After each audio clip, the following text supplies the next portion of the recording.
Hogwarts school में नए दौर का आगाज होता है। पूरे स्कूल में खुशियां ही खुशियां होती हैं। स्कूल रोशनियों से चमक रहा होता है। नए बच्चे पूरे स्कूल को एक्सप्लोर कर रहे होते हैं। स्कूल के करीब जंगलों में भी घूमते हैं। एक दिन Harry Potter dining hall area में बैठा कुछ पढ़ रहा होता है कि उसके पास एक लेटर आता है, जिस लेटर में एक जादुई मिरर के बारे में बताया गया होता है। और बताया गया होता है कि अगर ये जादुई मिरर किसी गैर मरी मखलूक के हाथ लग गया या किसी इवल मैजिशियन के हाथ लग गया तो ये दुनिया बर्बाद हो जाएगी। पूरे स्कूल के तालिबे इल्म इसी बारे में बात कर रहे होते हैं कि अगर ये जादुई मिरर वोल्डेमॉर्ट के हाथ लग गया तो क्या होगा, क्योंकि वोल्डेमॉर्ट की आर्मी जंगलों में भटक रही होती है और उन्हें सिर्फ इस जादुई मिरर की तलाश होती है। हैरी पॉटर हरमाइनी से कहता है, क्यों ना हम इस जादुई मिरर को उनसे पहले ढूंढ लें। लेकिन ये इतना आसान नहीं होता।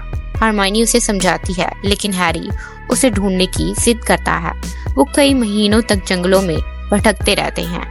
फिर अचानक उन्हें एक दिन एक घर दिखाई देता है जिससे रोशनियां निकल रही होती हैं और वहां से एक जादूगर नमूदार होता है जिसकी बड़ी सी दाढ़ी होती है और बहुत ही बूढ़ा सा होता है। वो उनसे कहता है कि अगर तुम उसे ढूंढना नहीं चाहते तो वो तुम्हें मिल जाएगा।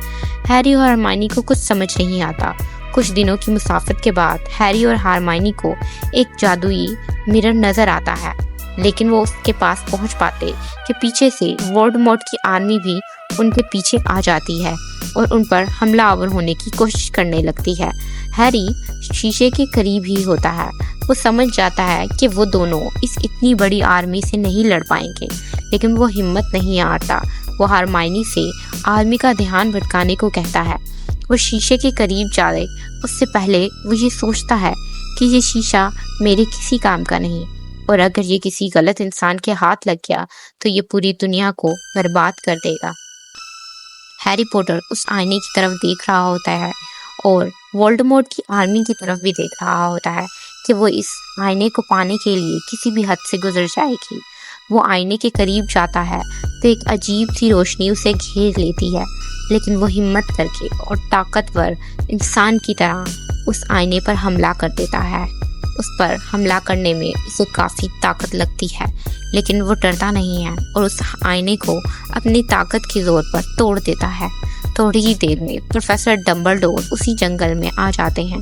प्रोफेसर डम्बलडोर की चेहरा देखते ही आर्मी के लोग पीछे भागने लगते हैं, क्योंकि वो समझ जाते हैं कि जादुई मिरर को तो तोड़ दिया गया है और डम्बलडोर के आगे कोई नहीं टिक सकता। वो लोग पीछे हटने लगते हैं। डम्बलडोर हैरी पॉटर की तरफ देखते हैं और इर्द गिर्द देखते हैं और कहते हैं, मेरे स्टूडेंट, मुझे आने में देर हो गई।